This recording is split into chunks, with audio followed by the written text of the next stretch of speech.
Boom, boom, more fire. Rockets, explosion. Not rockets, explosion. Drum roll.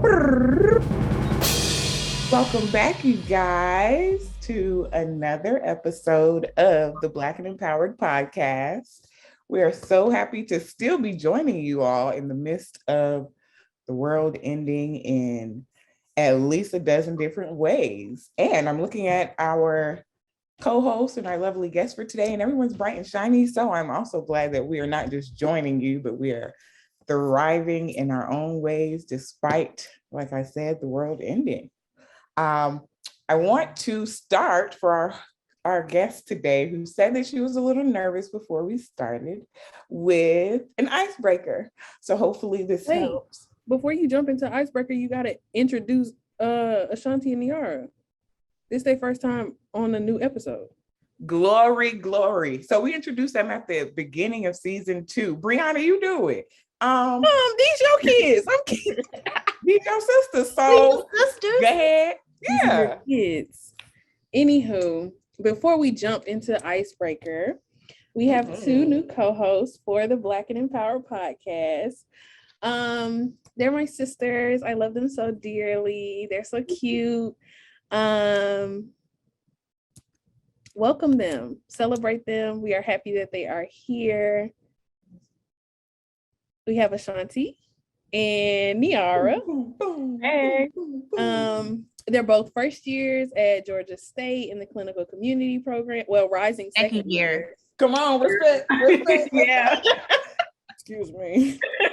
They're so young, it's new to this. So yeah, welcome them to the podcast. Okay, there you go. Thanks, Bree. You're welcome. Hello, baby. Hey. Excited to be with y'all again. Listen, you know what? We need to do just an update episode where we talk about the survival tactics that you guys have borrowed, created to survive through your first year in grad school in the midst of 99 different pandemics. However, let's jump into today's episode. I think it's going to be an interesting and fun one. As I was saying, we do have a guest. We're going to have her introduce herself here shortly, but to loosen up her nerves, we are going to provide her with the opportunity to play a game with us. Have you ever played the Song Association Challenge? I don't think so. No. Okay. So, well, I'll tell you her name so it's not weird. And those of you who are watching, you can see her on the screen. This is Lisa. We are going to play what's called the Song Association Challenge. It is, I think, very cute.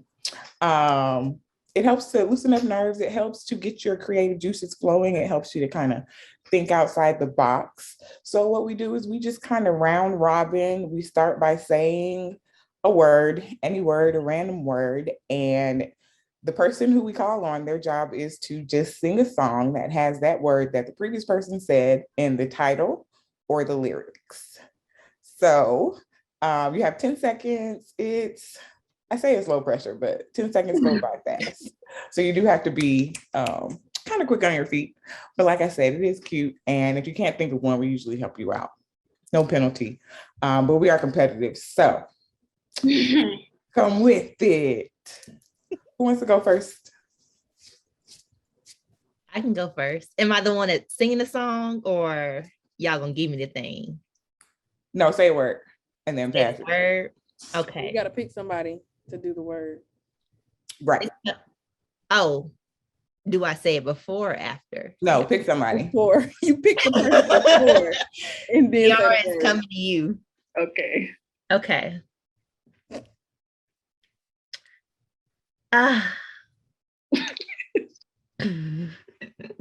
Oh, I was driving down the street today and I saw a really pretty flower. Flower is your word. Now she gave us a story.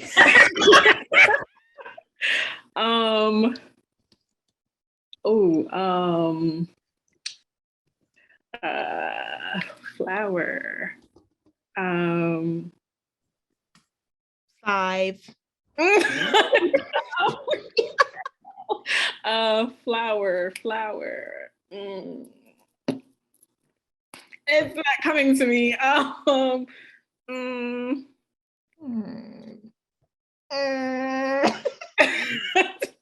didn't have a.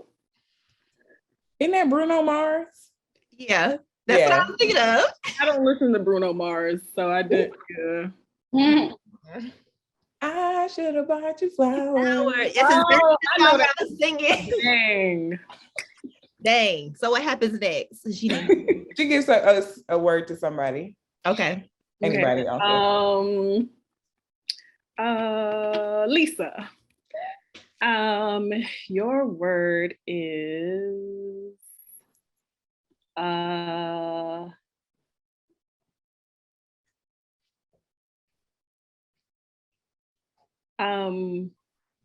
unhappy. Unhappy? Dang, why? Okay, give me a second. Unhappy. Well, you have 10. You know, I had a big emo phase back in the day, so it should not be this hard for me to think of an unhappy word in a song.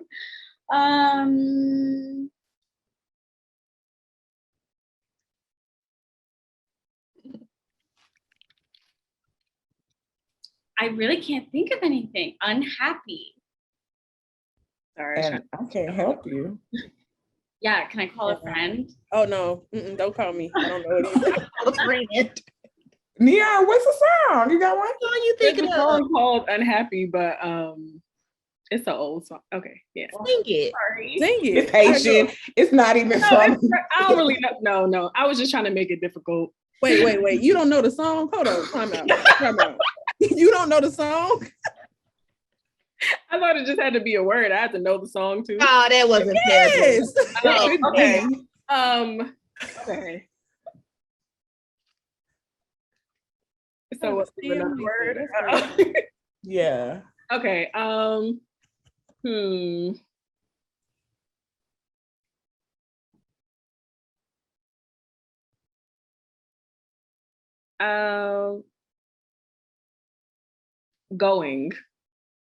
Going.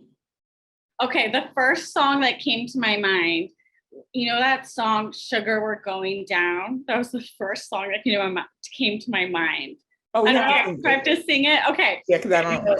Fall Out Boy back. Oh, I don't have to sing it? You do. Oh, I do. Okay. Fall Out Boy back in the day. Oh my God, I can't believe I'm about to do this. We're going down, down, sugar, we're going down, swinging. It'll be. Oh, I know that song, Lisa. I know that song. Okay, I don't know any of the words. Great. Yeah, you did it. That was a good icebreaker. I feel a lot less nervous now. Yay. And now less pressure. You just have to give a word to somebody else. Okay.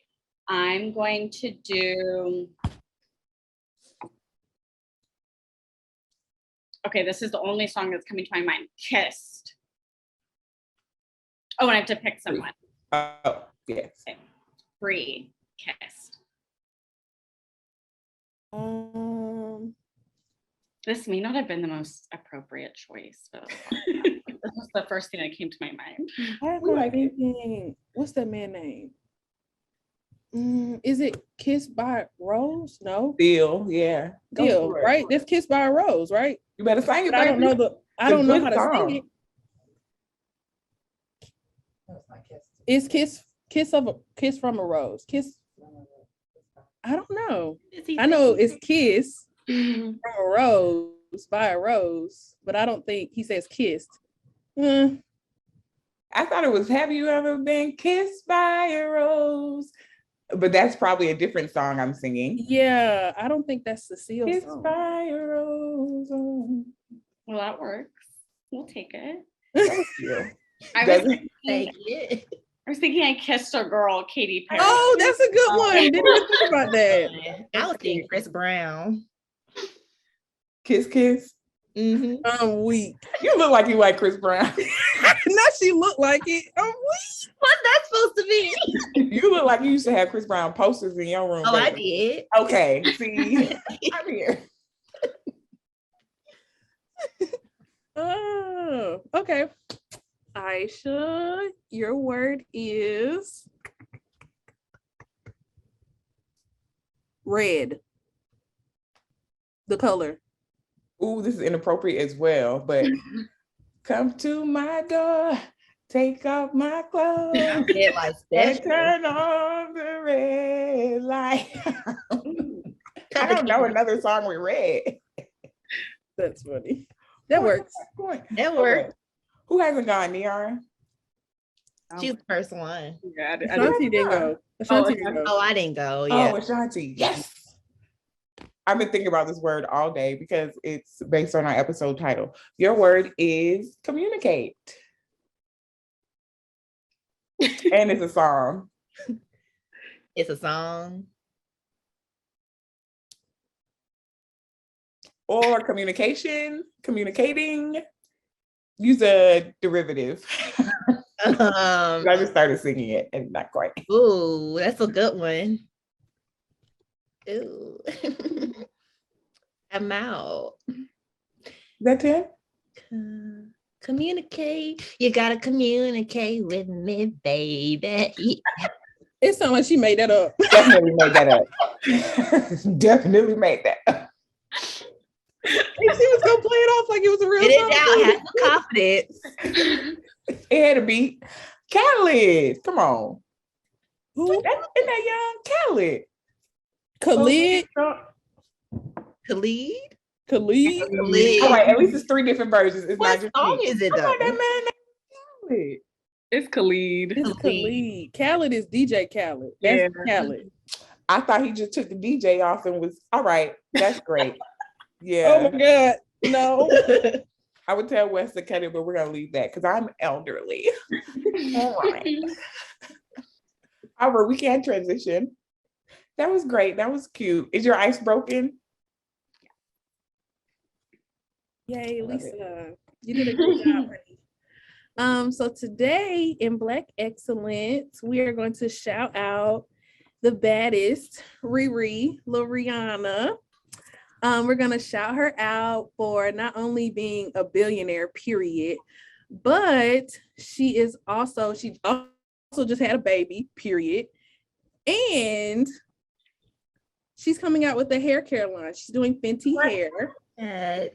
So shout out to her for continuing to take over the world.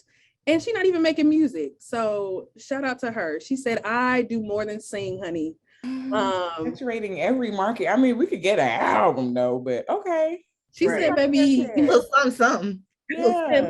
Right. It's a song. An EP, can we get a mixtape? Single. she said I can make billions without music, baby. So I'm gonna do it. So Come shout on. out to her for being a billionaire, being bad, being the greatest to ever do it, period. Hey man, long live Riri and her little baby. It's a boy, right? Mm-hmm. Mm-hmm. Little ASAP. Mm-hmm. Lowercase. Okay, so today's episode focuses on science communication and academia. We are joined today by Lisa Bartolomeo, a rising 6-year graduate student in the clinical psychology department at the University of Georgia. Lisa, please tell us who you are, a little bit about yourself, your research background, and anything else. Yes, thank you so much for the introduction and for having me on today. I'm so excited. So a little bit about me. I'm from Arizona originally. I love that dry heat. It's very difficult for me in this humid weather we've been having lately, but I'm surviving. In terms of my research, I research psychosis, people with chronic schizophrenia spectrum disorders, and then also youth at clinical high risk for psychosis. So I study like different mechanisms underlying different symptoms of psychosis. And I kind of look at a lot of different emotional abnormalities. So I kind of 2 programs to my research like that, which I recommend people do if they're interested in science. Always have 2 little things at least going. I love that, Lisa. That's one of the things that we talk about quite often is the ways that we can expand our research, the ways that we can utilize, we call them different pillars towards reaching the same ultimate goal. So certainly for you, it sounds like understanding mechanisms that lead to psychosis as well as outcomes that are associated with it. Do you have any treatment related interests? Yes, thank you so much for asking, because pretty much everything we do in my lab and in my research is with the hope of informing targets for intervention.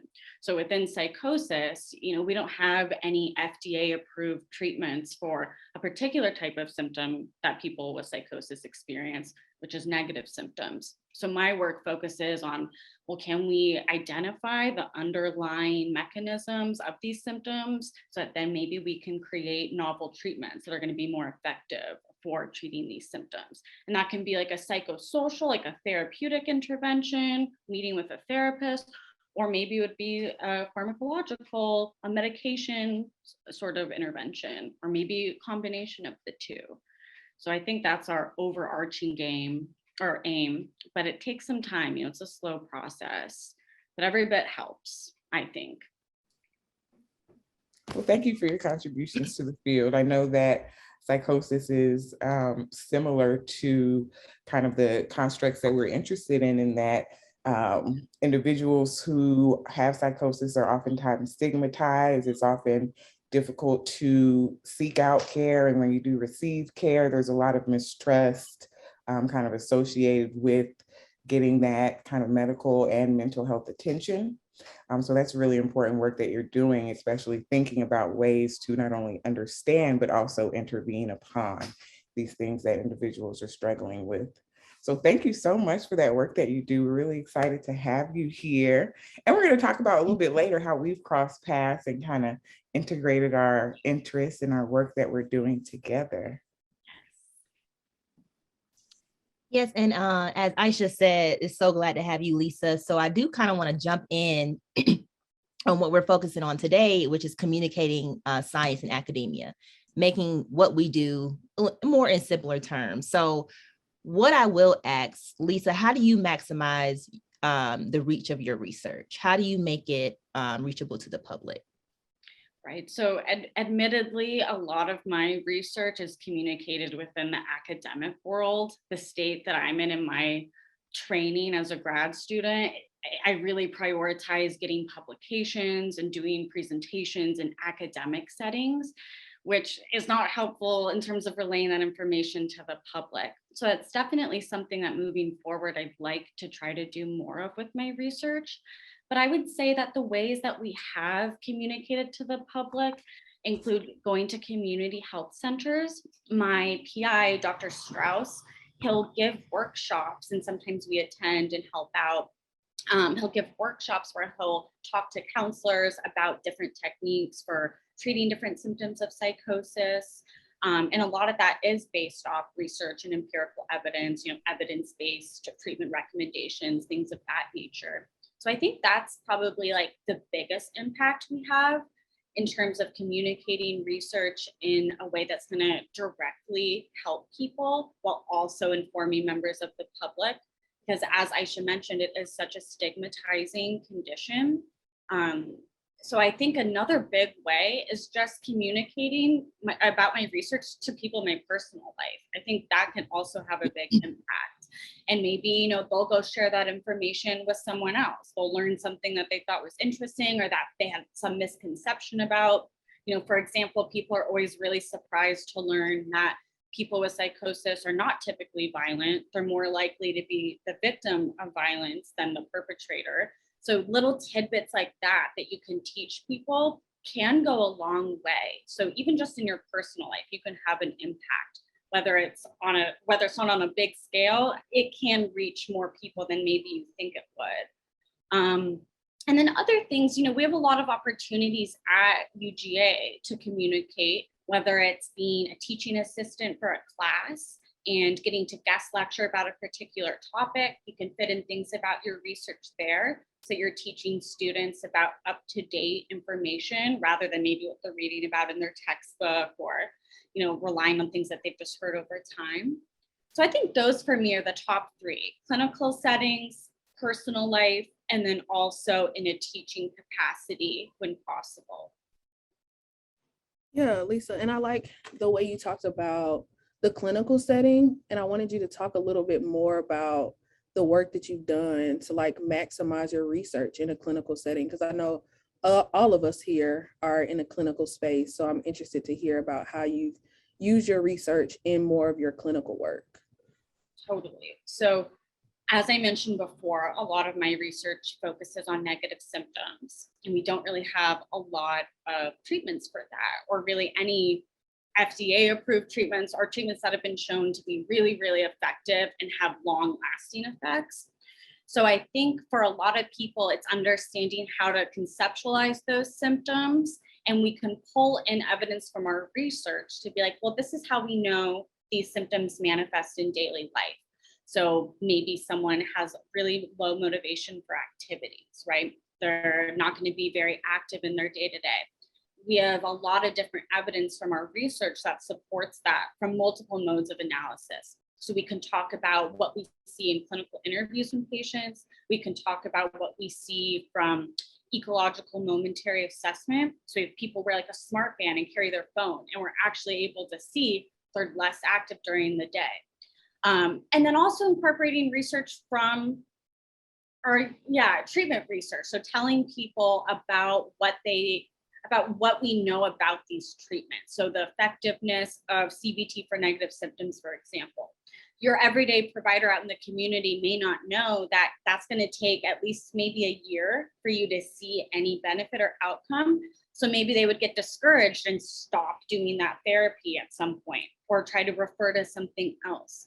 So we have to, I think, take into account that these people in clinical settings, counselors, social workers, psychiatrists, et cetera, they don't always have a lot of free time to be reading. They don't have a lot of time to be looking at research necessarily. They have big caseloads, they're busy. A lot of the times they're overworked. So having someone come in like a grand rounds or something like that and give a presentation is an easy way to get that information to them.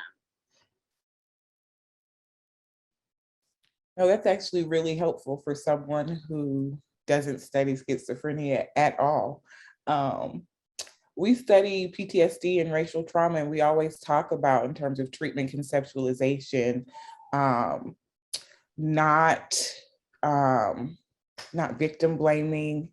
We always talk about being able to really conceptualize, you're calling them negative symptoms, but if we think about avoidance, if we think about withdrawal, even if you think about depression that might be comorbid with schizophrenia, when we think about conceptualization, we always do mention, right, these individuals aren't checked out, they aren't antisocial, they aren't, any of these other things that we might characterize them as. They aren't, by nature avoidant, right? But it's this kind of underlying condition that we need to conceptualize and then treat that. And then we will start to see some decrease in some of those negative symptoms, or some kind of positive symptom expression that we do want to see. So that's really interesting in terms of the ways that you're able to use kind of the results of your research to talk about clinicians as well.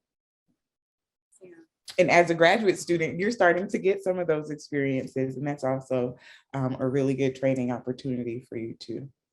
Absolutely, it's been really valuable. What about others? How have you been communicating science within your graduate training? I can start.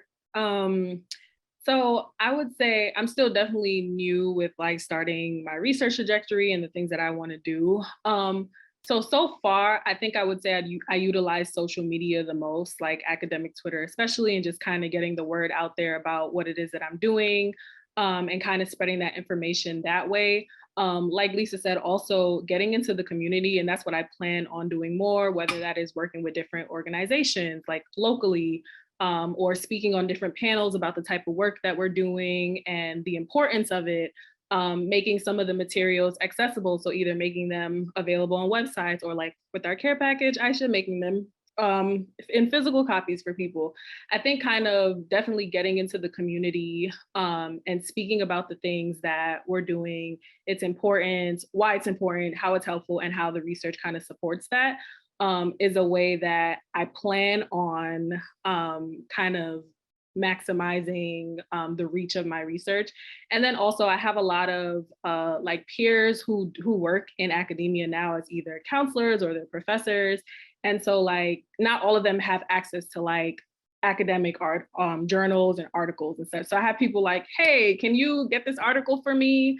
Because otherwise I have to pay for it. And I'm like, yeah, I got you, no problem. So it's like kind of like making it accessible in the way that I know how right now until I'm in a position to kind of make systemic changes.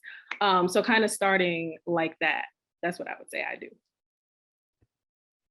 Yeah, and I think to Niara's point, a part of that is using the capital that we have now, you know, like realizing a lot of times when we are making the transition from, you know, undergrad or like where we were previously, we're moving up, you know, and so as you move up, you gain more access to certain things and things that people don't readily have access to. And so being able to use that to reach back and pull people forward with you. And so I feel like that's some of the ways that I communicate or maximize the reach of my research is pulling the people that are behind me or next to me forward with me. And so that being similar to what you said, Lisa, around incorporating it into my clinical work. So a lot of times when I pick external practicum spots or sites, I'm thinking about how can I use the research that I'm doing to maximize the care that people are receiving at these hospitals or these community centers, and making sure that one, not only are they aware of the research that I'm doing, but also how that research looks for them, right? Allowing them to know that you're seen, you're heard in this work, and that what you're experiencing is not just, you know, some made up thing that people try to negate, but this is your experience that I'm here and I see and I understand. I also think similarly, social media has really been a big one. And I think throughout the pandemic, it's become really big of like communicating what's going on, whether it be writing a chapter in a book, or whether it be talking about your projects on Twitter or Instagram, like using those different platforms as a way to communicate what I'm doing, how it's impacting the work that I believe in and the practices that are important to me.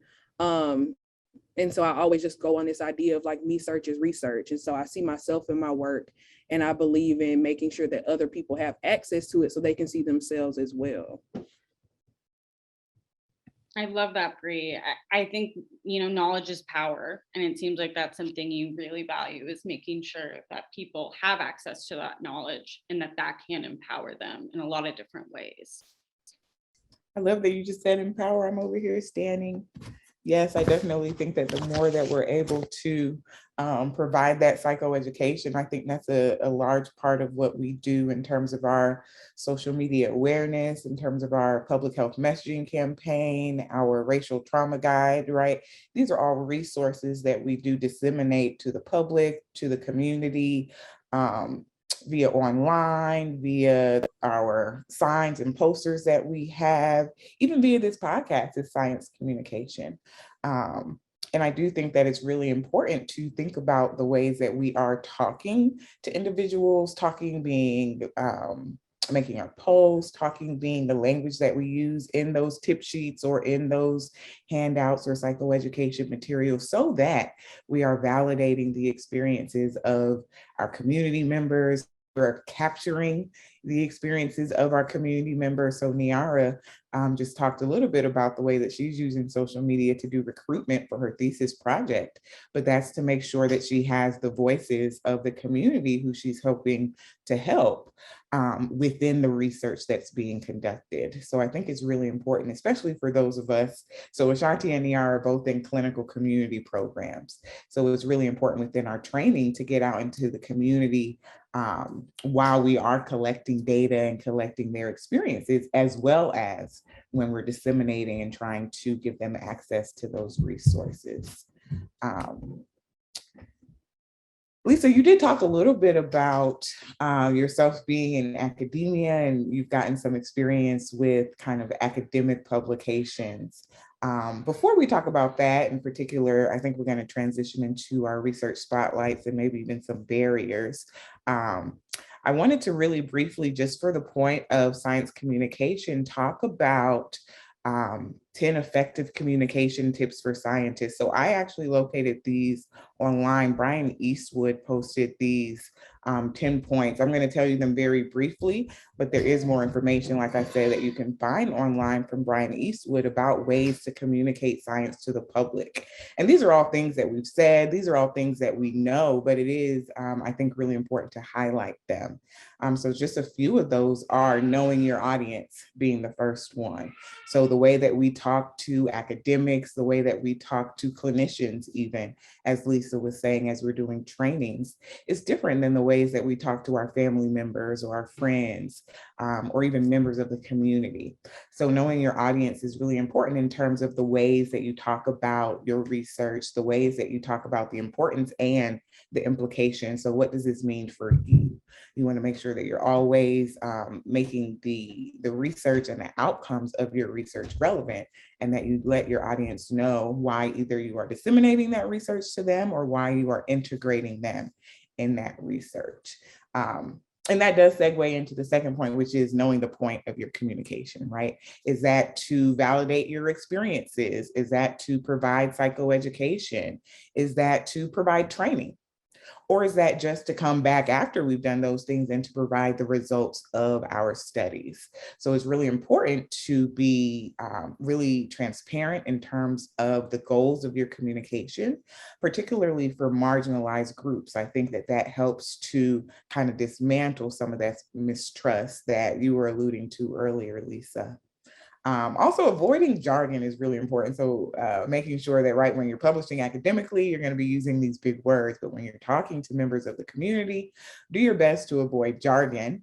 And to explain wherever necessary. So if you are introducing, say, a new term, for us in particular, we talk about racial stressors. So a lot of people know what microaggressions are, for example, but we do go a little more in depth depending on kind of the developmental background. If we're talking to older adolescents, we'll tell them, right, these are the 3 types of microaggressions. This is what a microinvalidation, a microinsult, and a microassault is.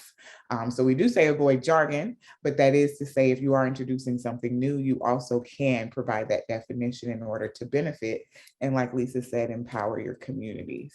And then I'm actually going to stop here because this last point is really important. It says stick to 3 points. This is my 4th one, and I said there were 10. So please go back and look into these 10 effective communication tips for scientists. It is evidence-based. I do think that it is very beneficial. But the last point that I'll make is to keep it brief. And Lisa, I'm sure we'll talk about that when she talks about her process for developing the research spotlights. So in the era of maximizing our research, I think it's also important for us to kind of talk about barriers, right, to people being able to access a lot of this work. So we're talking about how we've maximized our reach, but I think it's important for us to also reflect on some of the barriers that we've noticed, right, as we've matriculated through these different programs in different spaces, but just ones that we've also encountered. So I want us to kind of talk a little bit about some barriers that we've noticed between like academia and the public and accessing this scientific communication and just scientific efforts in general. Nia already talked about a really big one. We struggle with dismantling that one all the time. So how do we get access to peer-reviewed publications if we aren't a part of academia?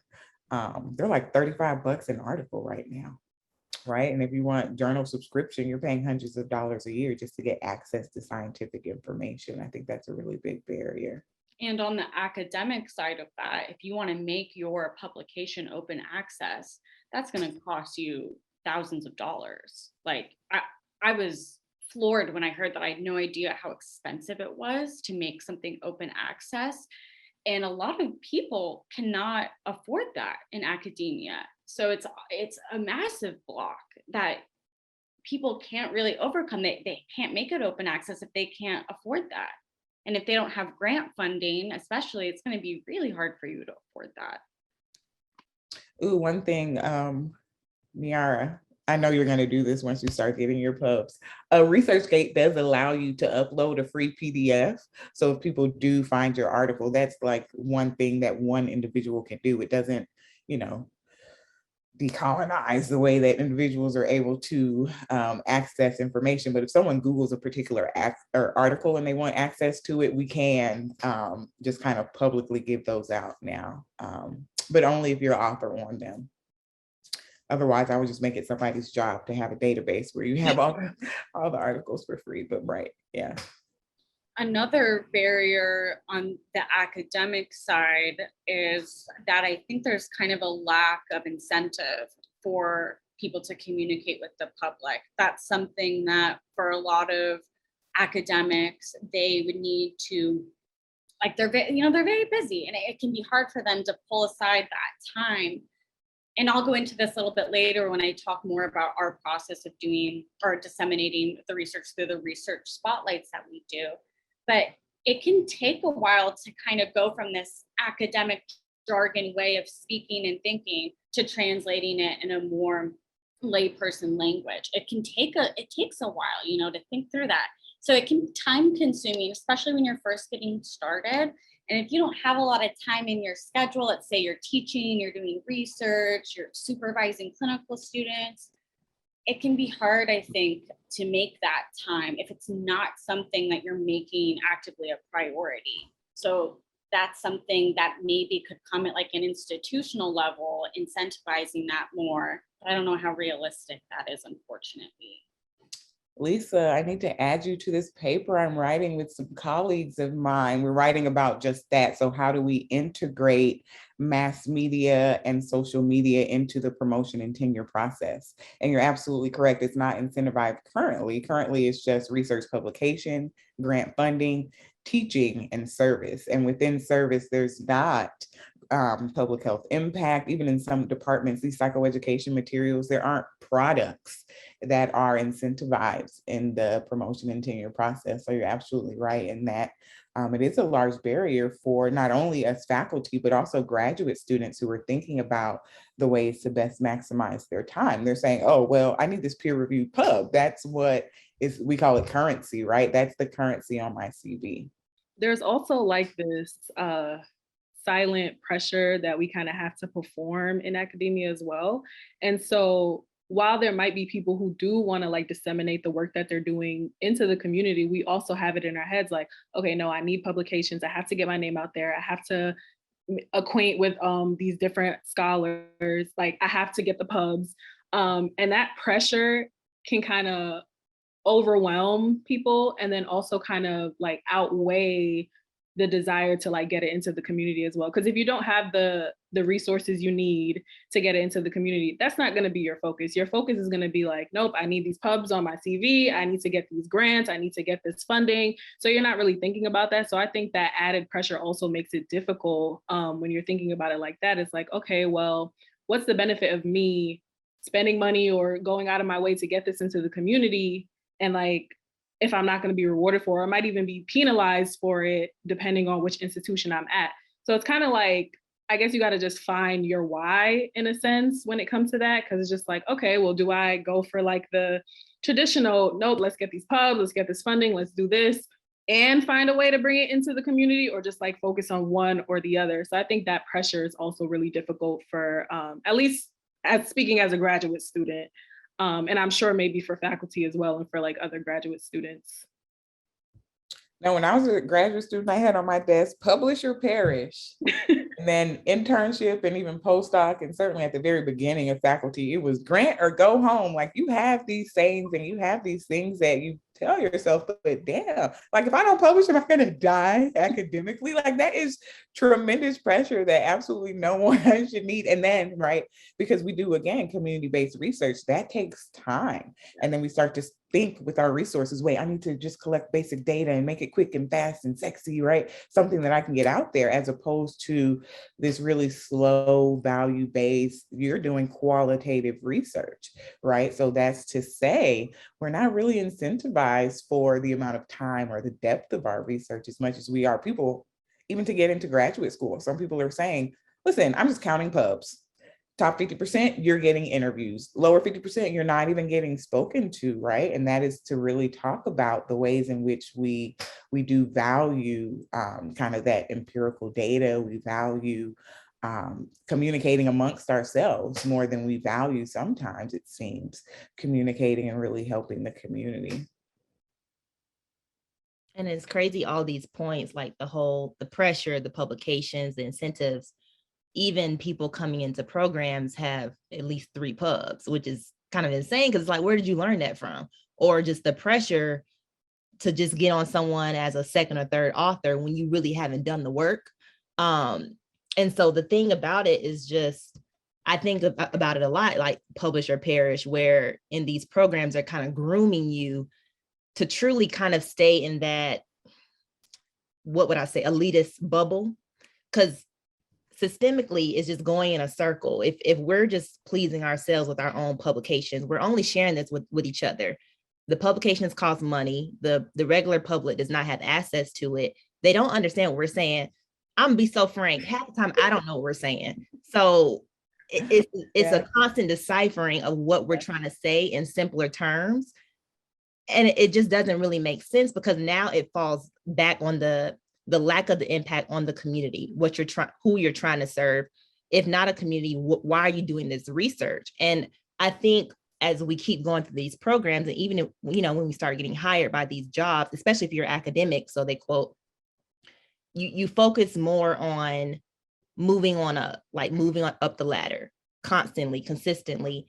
And unfortunately, the people that you started to have in mind when you want to do this work, they get left behind. And it's an unfortunate reality, but I think it's just the way these programs are grooming you to just be above and beyond researchers, and never really including the people you're trying to impact in your research. So those are really good points.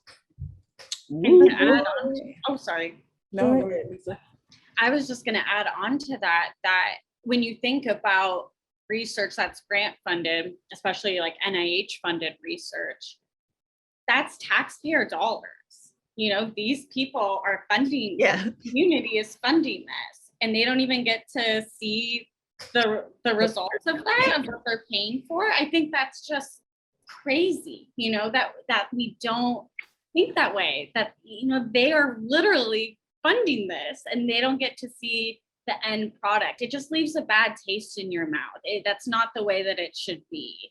Science should be a global thing that everyone's in on, in my opinion. And it's not like you said, it's like this elitist ivory tower. We all get into our academic silos. This paper I'm so focused on, like 5 people are going to read it, maybe all the way through. The majority are just going to read my abstract, pick out some key points, and call it a day. It would make a lot bigger impact, you can imagine, if you were clearly communicating that to the community who can actually use that information. And realizing that, like, a lot of it is profiting off of the same community that needs this work, right? Like, you're using this community to inform the research, but you're not bringing that information back to the community to help this same community that's funding the research. It's the same cycle of like, I'm going to use you to get the pub, but I'm not going to bring back the information to make sure that you're better, right? Like, I'm not going to push you forward. I'm going to keep you where you are, but I'm going to profit and push myself forward and not think about you. And so thinking about how that in itself just speaks to how academia as a whole pushes us in some ways to be inhumane, right? Like, we are not functioning as humans. We become robots.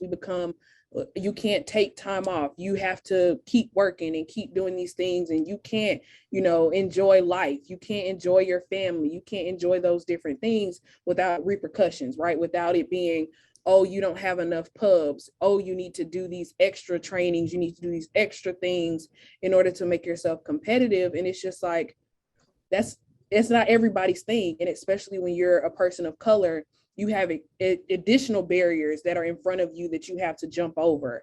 And so thinking about how those things play into it as well, when we think about intersectional identities and how that impacts people's experiences, but also, again, their access to this communication. So even if you're in graduate school as a graduate student, that doesn't mean that you have access to the information either. You still in some ways are being protected or gate kept from certain things as well. And so realizing there's a community level gatekeeping, there's a graduate student level gatekeeping, there's a faculty member level like gatekeeping, like all of it happens at each individual level. And so figuring out ways to open those doors for everybody so that everybody has access to this useful and important information. Because it's not from a lack of interest by any means. Like, I don't know about you guys, but in my day-to-day research experiences, participants are always asking, like, when do I get to know what you found? And, we'll be like, oh, the paper obviously will take some time to write, but we'd love to send it to you when it's done. And it's really cool for them to be like, wow, I was part of this. I contributed to this because I participated in this study. Look what came out of it. That is so exciting for research participants. And they want to know, it's not like there's a lack of curiosity. It's really on our side, I think, that there's the failure. Not even a think, like that's a fact.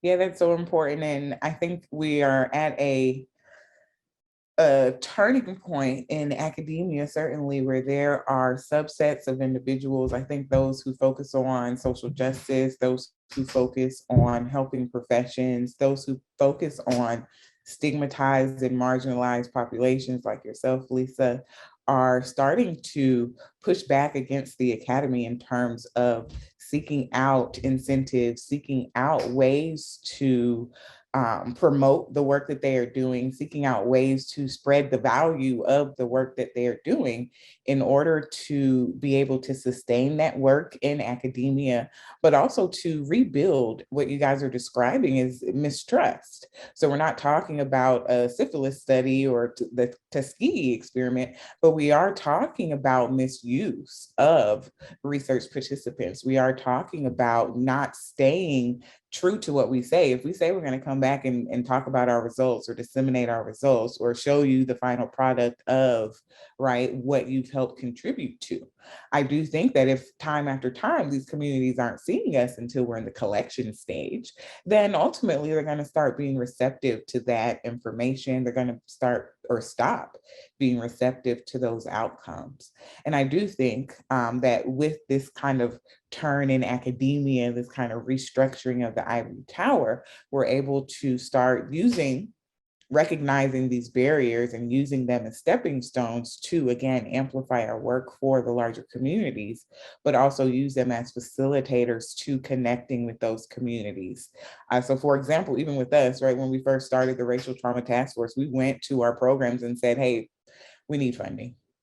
Right. But that's to say we need funding not to continue talking amongst ourselves, but we need funding to go and reach those populations that we say we want to be able to help and to communicate with those populations as well. So I think it's really important that as we are within kind of the structure, as we are receiving the training from the structure and taking that into other spaces, that we are staying and doing that work, or while we are here, we are doing that work to make it better so that, right, academia doesn't end up being a place that none of us are. We don't want to, in this case, let racism win or let these kind of structures and systems win. We want to be able to change the policy. We want to be able to say, okay, ultimately, what can we do to make these peer-reviewed articles free to the public? And how can it go from being individual to being something that institutions do? Imagine UGA or Georgia State saying, yeah, we have university logins, but if you provide another email address, we'll give everyone access to our online catalog. Transformative, right? Institutions can start to do that one by one and reach different communities. And then eventually, right, the structure will then change. So I do want to, we talk about this all the time. We think about this all the time amongst ourselves. I do want to have this conversation for our audience in terms of thinking about different facilitators to science communication. I just talk about funding. I always say that when I'm talking to institutions, when I'm talking to organizations, right? Put your money where your value is. If you value individuals, if you value the community, put your funding there, right? If you value the training that your students are receiving, provide training and provide funding for that training. So what other things can we think about? What other things have we talked about in terms of facilitators to communicating science? I think one is just going out, right? Like going outside of this bubble that we exist in and being able to immerse ourselves in these spaces, right? So being able to go to these community centers, going to libraries, going to different places, whether it be going to like daycares, going, you know, like all of these places that are used constantly, and being able to just educate people and give them access to these things because they wouldn't readily have access to it. Like I even think about explaining a PhD to your family, right? Like that's one thing that is constantly such a struggle because a lot of people don't even know what it is. Like I'm going through comps and my parents are like, I don't really know what that means. Like, what's happening? Why does this matter? Why are you taking a test? I thought you already are a PhD student. What do you mean? What? Like, there's so many questions. And so thinking about how it's just having simple conversations and breaking it down outside of the language, outside of all the jargon, and just being able to literally one by one talk to different people and realize you're giving them access to things that they didn't know they had. Like I think about, for example, with me growing up, PhD is not something that people have in my family. So like when I got to high school, that's when I started to know like, okay, what is this? Like, what is graduate school? What are we talking about? Then I got to college and I'm seeing Black women who have these, who are doctors, but they're not medical doctors. And so now I'm like, this is a different level of doctor here. Like, what is the difference here? And it was because of conversations that I was able to recognize, like, this is the difference. This is what they did. This is how they got here. And so being able to just do that, right? Like going out and making it accessible, right? We don't want to sit here and say everybody needs to come to us. We need to go to them, right? We're sitting up in that tower. So we need to come off that tower, come off that seat and go and talk to people about what we're doing, why we're doing it, and ultimately how they can get into it as well. Because I feel like it's also that, just not talking to them about what we do, but how they can get involved as well. And targeting younger generations of scientists who may not have ever heard before the importance of science communication, because that's not something that is a focus of the curriculum, you know, or a focus of the institution that they're studying at. So letting them know like this is important work and why it's important and ways that they can get involved would probably be a huge way to facilitate science communication. That was something that your point made me think of, Bree. And then I'll too just at the last point, like understanding and noticing what is really driving the world right now. Like the young kids, they're on TikTok, Instagram. Everybody's on Instagram and Facebook. Most people have a social media. Granted, social media can get murky, like people can misconstrue things and twist your words, but at the same time, everyone is on it. So use those platforms. If universities don't make, or let's just say academia doesn't make publications accessible to everyone, and it's all monetized, use some of that money to, you know, on Instagram, you can pay for promotions or for ads. Use some of that to share the research that we're doing. Make sure it's accessible and digestible for people to understand. So honestly, just using the platform that we have and knowing what really drives communication in the world right now. Yeah. So that might be a good time to transition into how we use these social media platforms. Does that sound good to everyone? Okay, so we have, I guess I'll start by just going into a little detail about what the research spotlights are. We keep referencing them in this episode. I'm sure you're all dying to know, what is the research spotlight? So essentially, it is our way on the Empower Lab Racial Task Force of disseminating information about empirical research to the public. And we do this on social media, specifically Instagram. So we've accumulated a whole bunch of publications, mainly things from Aisha's lab or her collaborators. And we summarize the articles into translatable, accessible language, and we make them into infographics that we can post on Instagram.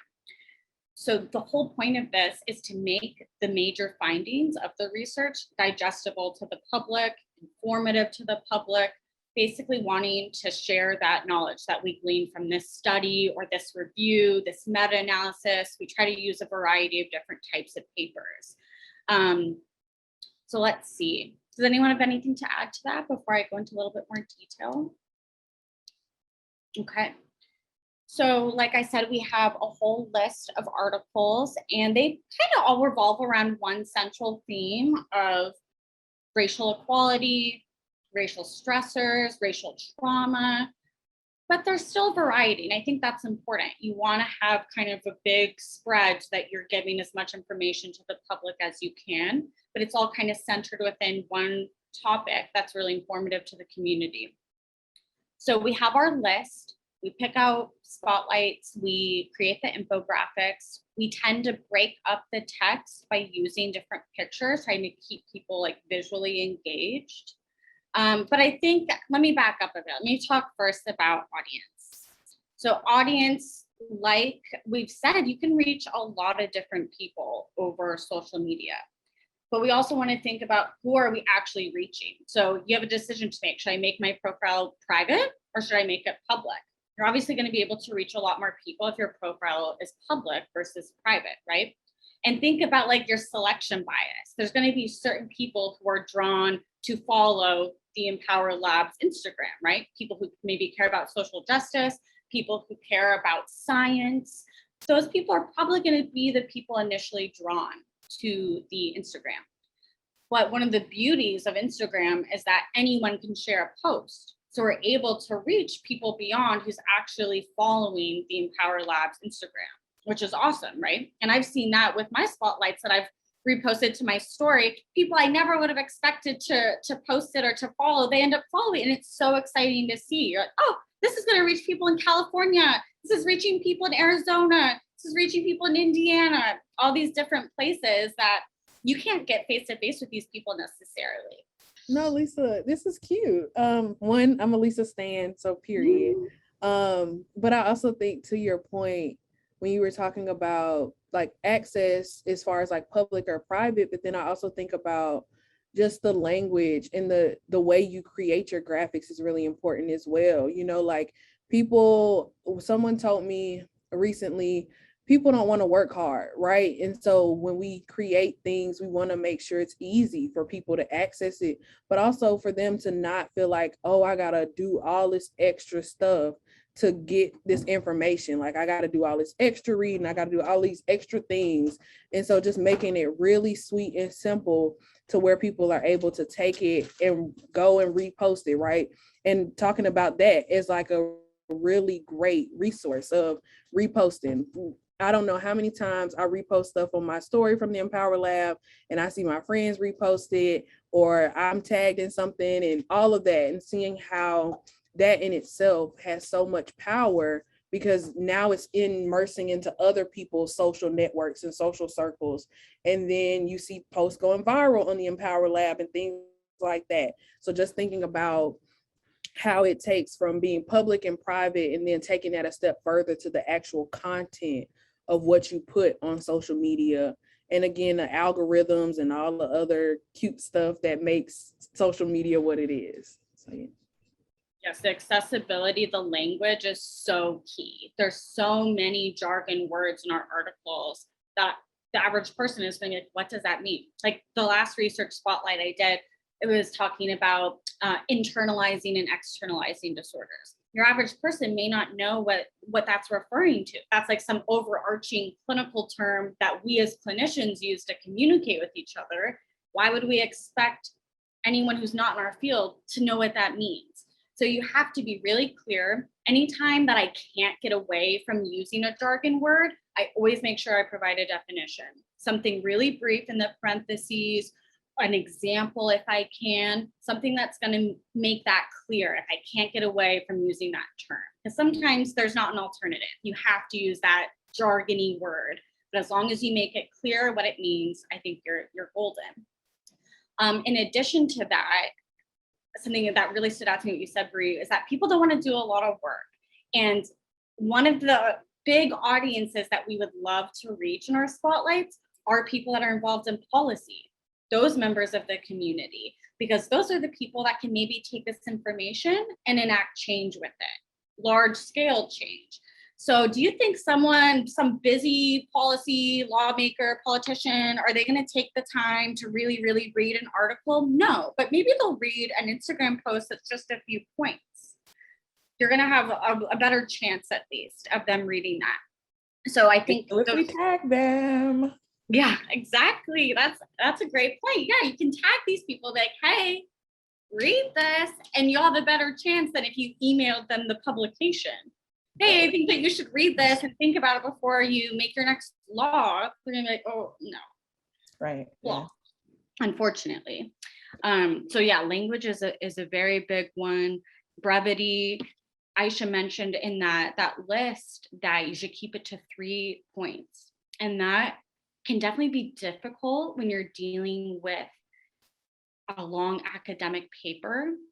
So I think, again, it comes down to your goals. What is my main point that I'm trying to get across here? So when I think about the research spotlights, I'm like, I don't really care about relaying the methods here. I don't think that's the biggest priority. I want the people to know some background information. Why is this topic important?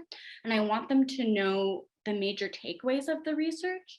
And I want them to know what they can do with this information moving forward. Those are always how I conceptualize, like my 3 main goals. Why is this important? Why do we care?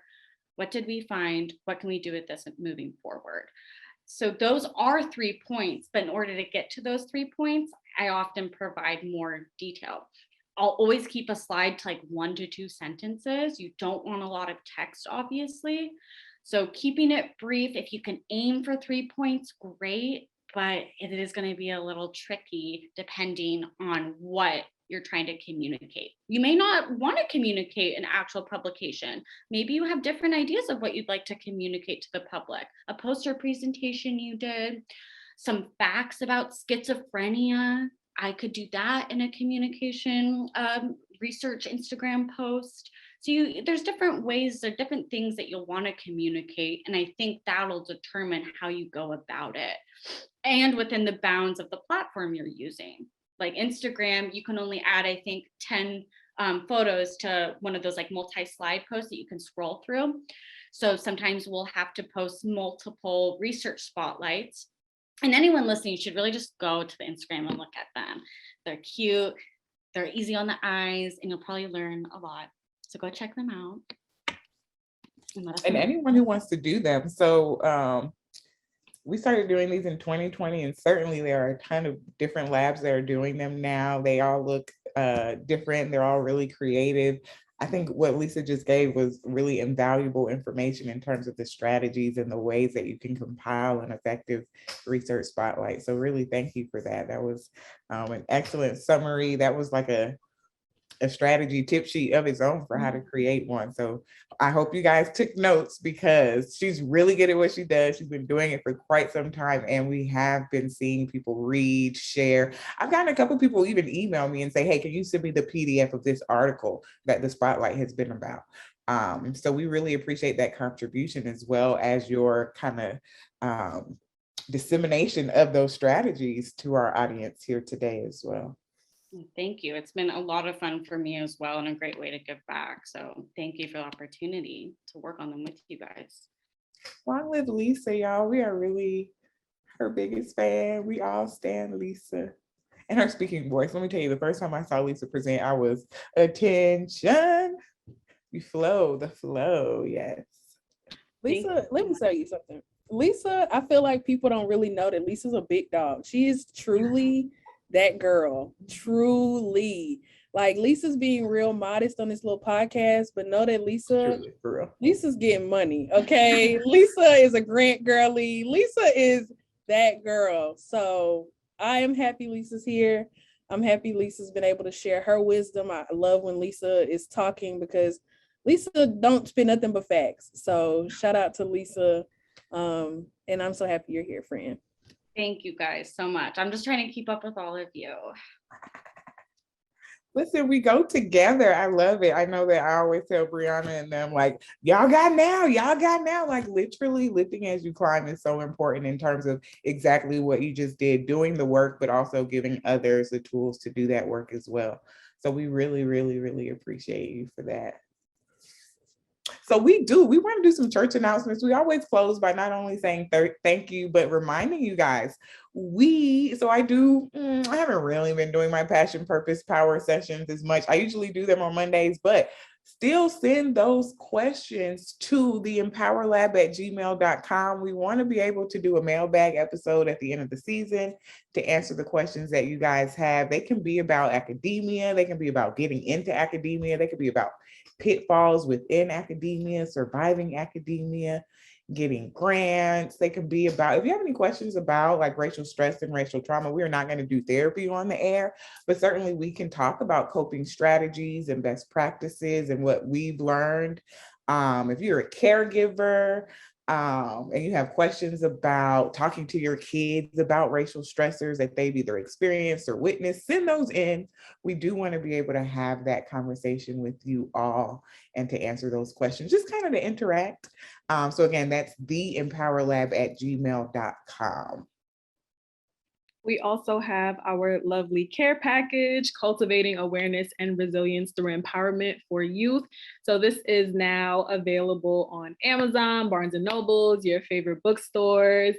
And the free download is still available on draishametzger.com/care package for racial healing. Check it out. We are still recruiting participants to give us feedback on the material. So we need some caregivers, a few more teens. If you're interested, please reach out to the Empower Lab email. We'd love to schedule you for some interviews and check it out. Yes, yes. And we also have Project Navigate up and running. It is a wonderful project where we are connecting the community, individuals faced with HIV, substance misuse, and trauma to navigation services. So please, please, please check out our CNA survey that is up right now. What we are doing is a community needs assessment. So we are checking the facilitators and the barriers for you all to access these services of HIV, substance use, and trauma. So please check that out. Those are also plugged onto our Instagram and Twitter. You can scan the QR code and it takes you right to our survey. And okay, y'all, so a book is just dropped and the book is called Our Doctoral Journey. You may see a familiar face in the book, me. I have a chapter in the book. It's 24 Black women authors, ranging from PhD students like myself to professionals. And everybody is discussing their experiences of being Black women in academia. It's a great read. You can get it on Amazon. We have a website, all of those great things. So go and get that book. It's a great book. Give it to your friends who are going through this process, because there's a lot of transparency, a lot of great information, and just great tips for how to navigate academia while being a Black woman. So, period. Yes, that's brief. Lisa, you have any exciting church announcements? Anything you want to let the people know? Yeah, we do have a research spotlight. We have a research spotlight on, hold on one second, I'm going to tell you the title. It is a review paper this time, so that's exciting. Transmitting Trauma, a systematic review of vicarious racism in child health. So that should be coming out soon. Definitely check it out. A lot of really good information. And it's a review article. So it's reviewing a lot of different studies. Great way to learn a lot about a lot of different research in one quick place. I love that. You guys are doing such exciting work. I know that academia is not an easy place. We talked about publish or perish and grant or go home. I did say that it was on my desk until like 2017, but Brianna will tell you, once I got rid of that, I started pushing peace and productivity so hard just to restructure my mind and the way I think about even this place that we exist within. Like, we are not here to publish. We are not here to go home. We do belong here. Our work is important. So I want to just leave you all with that reminder as well. Please keep pushing, keep fighting, keep working, right? Keep working not only for your place, but for your values and for the communities that you first came here to impact. I know, and I'm saying here, right? So that's academia. It's not the most friendly place for us.